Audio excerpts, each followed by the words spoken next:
Olá, amigos! Sejam bem-vindos aqui a mais um vídeo do meu canal. Eu sou o Lucas Knaip e vamos falar hoje sobre um assunto espinhoso, né? Sempre quando a gente fala de Nelson Piquet, é um assunto um pouco delicado, né? A gente está falando de um tricampeão mundial de Fórmula 1, um piloto que esteve, tipo assim, em destaque na década de 80, conseguiu rivalizar com grandes pilotos, recebeu deveras elogios de outras lendas da Fórmula 1, mas é um piloto também que é muito conhecido pelo jeito bem peculiar dele de responder as coisas, de fazer alguns insultos desnecessários. Então, o Nelson Piquet é uma figura que saiu muito menor do que deveria da Fórmula 1 e também, como ele é lembrado hoje, é muito pequeno. A gente está vendo agora, recentemente, a Globo, por causa da falta de conteúdo ao vivo esportivo, né, por causa do coronavírus, a Globo está reprisando muita coisa, e muita coisa relacionada à Fórmula 1. Já reprisaram duas corridas do Senna na Fórmula 1 em TV aberta, deve continuar reprisando a Fórmula 1 em TV aberta, e a gente não sabe o que eles vão reprisar agora. Estão falando de Rubens Barrichello, né, aquela vitória maravilhosa dele no GP da Alemanha de 2000, que ele largou de 18º e venceu. Podem falar, talvez, a vitória do Senna em Estoril em Portugal, a primeira dele, mas não se fala em reprisar corridas de Nelson Piquet. Nem mesmo as vitórias que assim, não tem nem tanta importância, mas que ele ganhou. Vale lembrar que em 1990, quando o Senna se joga para cima do Prost para ser campeão, muita gente não sabe, essa corrida teve dobradinha brasileira. O Nelson Piquet ganhou aquela corrida, acho que foi a primeira vitória da história da Benetton, e o segundo lugar foi da Benetton também, que era brasileiro, Roberto Pupo Moreno. Muita gente não sabe disso e não é reprisado. É uma coisa assim que parece um pouco de desrespeito com a história de um cara que é muito grande para a Fórmula 1. Óbvio que muito criticado pela imprensa inglesa, já vou explicar um pouco disso, mas não está falando nada. Até mesmo no Sport TV, onde eles têm mais tempo para reprisar essas coisas, reprisaram a última vitória do Barrichello, reprisaram até um momento bem ruim pelo automobilismo brasileiro, que foi a corrida de 2008 no Brasil, né, que o Massa quase foi campeão, mas no final o Glock acabou não conseguindo segurar na pista molhada, e o Hamilton acabou ganhando o primeiro título. Reprisaram muitas coisas, reprisaram o Schumacher. Eu gosto até, eu não vou dizer que eu fui contra, mas aquela corrida maravilhosa da briga dele com o Alonso em Imola 2005, ou seja, reprisaram muitas coisas interessantes sobre o Fórmula 1, mas nada sobre o Piquet. Isso tem muita gente fala da briga dele com a Globo, e aqui é um vídeo para explicar porque o Piquet ele tem tanto, assim, normalmente muito ódio da imprensa. Isso é uma coisa que existe, a imprensa realmente não gosta do Nelson Piquet. E o Nelson Piquet também não gosta deles, isso é mais culpa do Piquet do que propriamente da imprensa, mas vou também explicar porque a imagem dele como tricampeão é menor do que deveria ser. Tem gente como a gente se lembrar do Gilles Villeneuve, ele tem uma figura às vezes até maior que o Piquet e nunca tendo ganhado um título. E isso é uma coisa que eu acho muito injusta na Fórmula 1, e a história há de dar justiça a um dos maiores pilotos de todos os tempos. Na minha opinião, qualquer lista de 10 melhores da história que não tenha Nelson Piquet é uma lista errada. Ele não é o melhor piloto da história, isso é uma opinião pessoal minha, ele não é. Mas ele, pelo menos dos 7 primeiros, eu acho que ele, no mínimo é o que ele devia estar. É um piloto que fez coisas que nenhum outro piloto da história da Fórmula 1 explicou, mas eu falo isso depois. Vamos falar primeiro as polêmicas. O Piquet, ele sempre foi um piloto, podemos dizer, um pouco problemático de se trabalhar. Ele gostava muito da equipe direcionada muito para ele. Vale lembrar que como é que ele começou na Fórmula 1? Em 78 na Alfa Romeo, e ele já estreou muito com o pé na porta. Ele era companheiro do Nick Lauda em 1979, né? Acho que esse é o ano correto. E o cara, acho que foi em 78 na verdade, e ele ficou apenas um ponto atrás de um bicampeão mundial e superou ele várias vezes em classificação. Então o Piquet já mostrava ter muito talento, já mostrava ser um piloto muito habilidoso. E ele sempre teve, assim, ele era muito autêntico, se a gente pudesse dizer. Vai lembrar daquele infame acidente lá, que ele bateu contra o piloto, ele foi lá, partiu para agressão. O Piquet, quando ele rivalizava com o Mansell na Williams, ele xingou a mulher dele, vale lembrar disso, ele xingou a mulher dele, ele chamou o Ayrton Senna de homossexual, isso aconteceu, isso muito pela mídia inglesa. E esse tipo de comportamento é muito repudiado com razão. Até porque, assim, vai lembrar que ser chamado de homossexual naquela época era muito grave. Hoje, você faz isso é bom pra novela, tudo isso, né? Hoje é mais pop, assim. Não tem nada contra a pessoa homossexual, não. Mas naquela época, no meio de epidemia de AIDS, né? Que era uma doença muito relacionada ao homossexualismo na época. Então, era uma acusação grave e desnecessária. De qualquer jeito, alguém ia sair perdendo. Seja o Piquet por contar uma mentira babaca, ou Senna, sei lá, pelo quanto prejudica a imagem dele em relação à imprensa, à família, uma coisa assim nojenta que o Piquet fez. Muita gente falava, era um gênio nas pistas, mas tinha um caráter de um rato. Isso foi uma coisa que caiu até bem assim, né, nas declarações dele. Ele criticava muito os carros que ele andava, ele chegou a chamar a Lotus de carroça, ele falava muito do que a Ford não sabia fazer motor, porque o motor da V8 era fraco e vibrava demais. e ele sempre arrumava uma coisa para criticar, algumas até com muita razão. Mas isso prejudica muito. E também teve muita briga com a Globo. O Galvão, ele falava que o Galvão não sabia nada. Dizem alguns que ele foi o precursor do cala a boca Galvão. Ele criticava muito a imprensa. De alguma maneira dá até para entender. Eu recomendo que você veja a entrevista dele no Roda Viva. Tudo bem que é uma entrevista de 1h30, mas é uma aula de automobilismo também. O cara é uma pessoa muito inteligente. Eu vou falar um pouco sobre isso. E algumas perguntas lá que o Roda Viva faz é muito fraca, assim, é muito até um pouco ridículo. E dá para entender um pouco dessa raiva do Piquet com a imprensa, mas foi ele que causou isso. E até hoje ele mantém isso. Vai lembrar que em abril desse ano, quando ele estava fazendo uma live com a Mariana Becker agora está entrevistando pilotos pelo seu Instagram, ele xingou o Galvão. Ele literalmente aleatório, falou: ah, o Galvão não sabe merda nenhuma. Tô até diminuindo o que ele falou, de Fórmula 1 lá, ficando ultrapassagem, falando que o meu carro tinha mais motor, que isso era mentira. Então o Piquet dá declarações até hoje de briga com a imprensa, isso como uma repórter que trabalha para a Globo como correspondente da Fórmula 1, que é a Mariana Becker. Então, esse jeito dele prejudicou ele muito aqui, mas fez estrago muito pior lá na Inglaterra. Vai lembrar que a imprensa inglesa, ela odeia o Piquet. Não é uma coisa assim, não gostar, é porque ele é companheiro. Ela odeia o Piquet. Tudo que o Piquet falava fazer uma coisa de errado, eles faziam manchetes contra ele. Por isso que, muitas vezes, ele é muito esquecido lá fora. Porque a imprensa inglesa tem muita influência. A Inglaterra é um país muito influente no automobilismo. Silverstone é sempre o circuito que tem maior média de público. As imprensas de automobilismo inglesas sempre são as maiores. Então, a imprensa inglesa odiava o Piquet, até porque ele xingava a mulher do Mansell. O Mansell era um piloto inglês, estava fazendo muito sucesso naqueles 2 anos de Fórmula 1. Então, a imprensa inglesa meio que ela detonava o Piquet. E acontece que isso diminui uma carreira brilhante. O Piquet tem uma carreira brilhante. Olha, vamos agora falar os lados positivos. Falei lados negativos porque ele procurou um pouco disso, mas vamos falar os lados positivos. Ele já estreou na Alfa Romeo andando de lado, pau a pau com o Niki Lauda, e isso fez até com o próprio Bernie Eccleston, que na época não era o chefe da Fórmula 1, era meio que o diretor da Alfa Romeo, pedisse para que o John Watson e o Niki Lauda se aposentassem. O que aconteceu até? O Niki Lauda se aposentou, mas voltou depois e acabou campeão em 84. Mas aí ele vai para a Brabham, que era o carro que o Gordon Murray projetava. O Gordon Murray é muito famoso porque ele projetou o MP44 do Senna de 88, o carro de 89 da McLaren, aí ele aposentou da Fórmula 1, criou o McLaren F1. Mas os carros da Brabham muito falavam assim, porque o Gordon Murray projetou era bom. E não era bem assim, o carro da Brabham não era tão bom assim.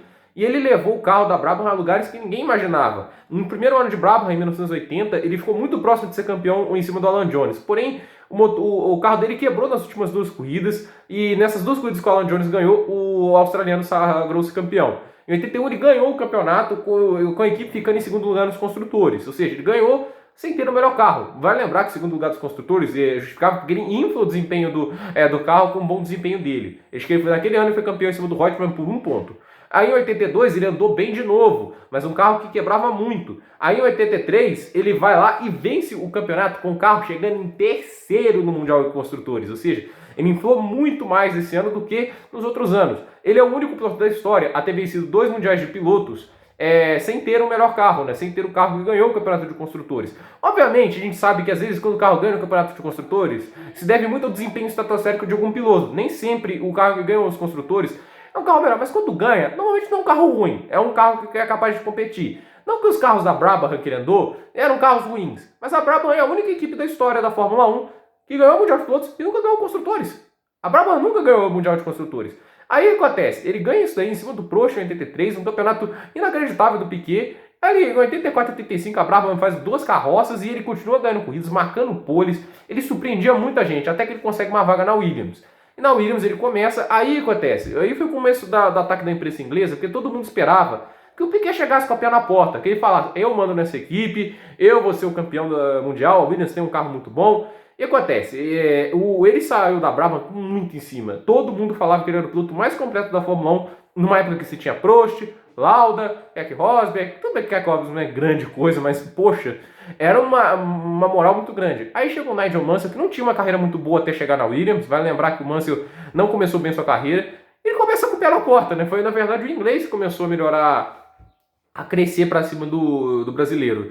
E no final do campeonato, os dois brigaram pelo título pau a pau, e muito dessa briga interna entre o Mansell e o Piquet prejudicou muito o desempenho da equipe, e o que o Prost, que estava correndo por fora com um carro inferior, foi lá e ganhou o campeonato. O Prost venceu aquele campeonato no ano que a Williams era melhor. E como o Mansell já era meio outsider, não esperava muito dele, ele sai um pouco por cima, embora tenha o pneu furado e ele tenha perdido o campeonato no final. E o Piquet saiu um pouco por baixo, mas que ele só ficou uma posição de ser tricampeão.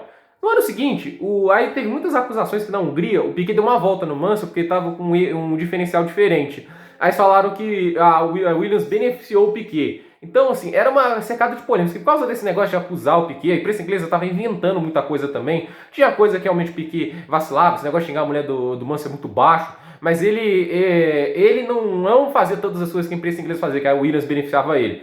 Em 87 o cara é campeão e ele não tem comemoração na Fórmula 1 lá no lado europeu do mundo. O Piquet, ele ganha o título aqui e a Globo, por causa desses xingamentos ao Galvão e tudo isso, a emissora, tava meio fomentando o efeito Senna, o evento Senna que tava começando a surgir pro mundo da Fórmula 1.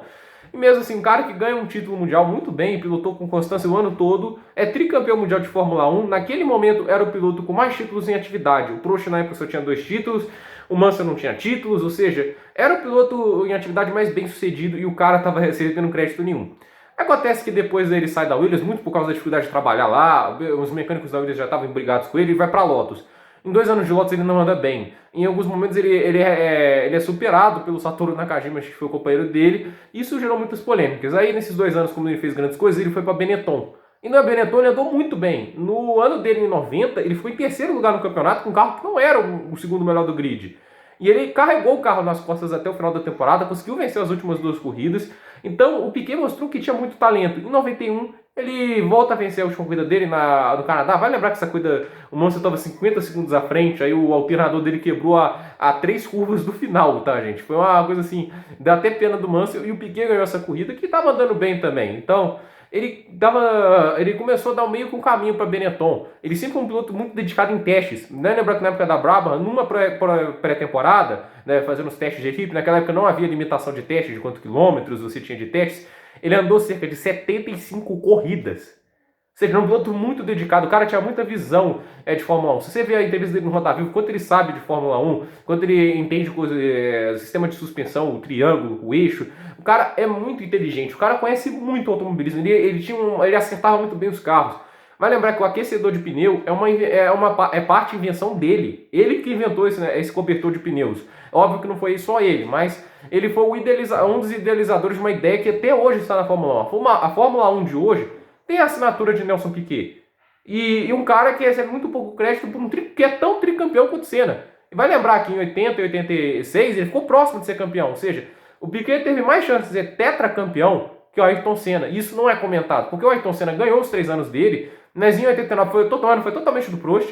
Em 92 o Mansell dominou de cabo a rabo. Em 93 o Prost teve muita superioridade. Tudo bem que o carro era melhor, mas foram anos assim que não tinha muita gente de se falar que o Senna seria campeão. Mas em 99 eles falam que o Prost jogou o carro em cima do Senna, que é verdade, o Prost jogou. O Prost estava muito melhor no campeonato. E mesmo que o Senna ganhasse as 2 últimas corridas, ele seria campeão por força de regulamento de excluir os melhores resultados. Então, meio que o Prost ele teve 18 pontos a mais no final do campeonato, mas na verdade era 21. Então, era um regulamento bizarro, né? A Fórmula 1 sempre teve muitos regulamentos idiotas, mas eu acho idiota. Mas de qualquer jeito, o Senna não ficou tão próximo de um tetracampeonato como o Piquet ficou.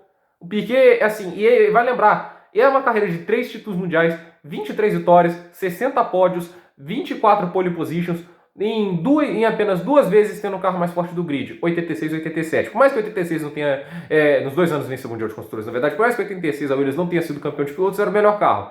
Então, era um exemplo de um piloto que pouco tempo passou nas equipes de ponta, mas sempre foi protagonista na maior parte da sua carreira. Só a Lotus ali que, provavelmente, ponto fora da curva, mas mesmo numa Benetton, mesmo numa Brabham, na Williams, em todo lugar o cara era capaz de fazer coisas que impressionavam muito a Fórmula 1.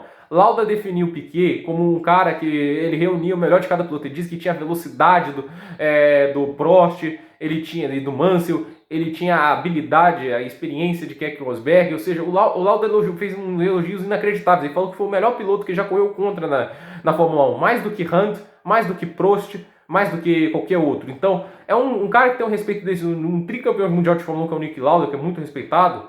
É uma pessoa assim que deveria ter muito mais impacto na Fórmula 1 atual do que tem. E isso, assim, não dá para desmerecer o Piquet como piloto, gente. É impressionante.